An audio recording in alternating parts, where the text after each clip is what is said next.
Hi! எல்லாரும் என்ன பண்ணிகிட்ருக்கீங்க? சாப்பிட்டீங்களா? இன்றைக்கி நம்ம வீட்டில் ஹெல்த்தியான சாப்பாடு தான். என்னன்னு பார்த்தீங்கன்னா, பீர்க்கங்காய் பீர்க்கங்காய் துவையல், அப்புறம் கிரேவி.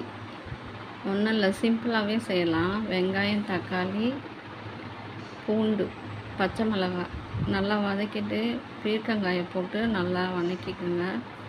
தேவையான அளவு மிளகாத்தூள், உப்பு போட்டு கொஞ்சமாக தண்ணி வச்சு கிண்டி விட்டு நல்லா வேக வச்சு எடுத்திங்கன்னா சூப்பராக இருக்கும். கிரேவி மாதிரி நல்லாயிருக்கும். இது எங்கள் வீட்டில் எல்லாருக்குமே பிடிக்கும்.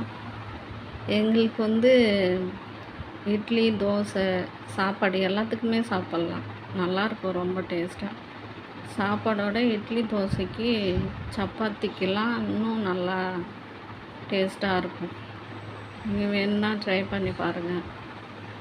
அதுக்கப்புறம் பீர்க்கங்காயோட தோல் இருக்குல்ல, அதை தூக்கி போட்டுறாதீங்க. அதில் துவையல் செய்யலாம். அதுவும் நல்லா டேஸ்ட்டாக இருக்கும், நல்லாயிருக்கும்.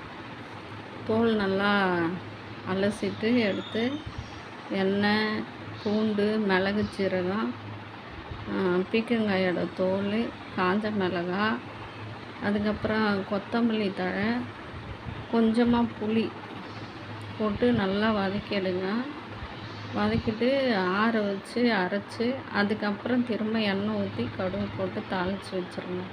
இதுவும் இட்லி, தோசை, சப்பாத்தி எல்லாத்துக்குமே எடுத்துக்கலாம். சாதத்துக்கும் எடுத்துக்கலாம். ரொம்ப நல்லாயிருக்கும், டேஸ்ட்டாகவும் இருக்கும். பீர்க்கங்காய் தோல் வேஸ்ட்டு பண்ணாதீங்க. துவையல் நல்லாயிருக்கும். செஞ்சு ட்ரை பண்ணி சாப்பிட்டு பாருங்கள். சாப்பிட்டு பார்த்துட்டு எப்படி இருக்குன்னு சொல்லுங்கள். பாய்.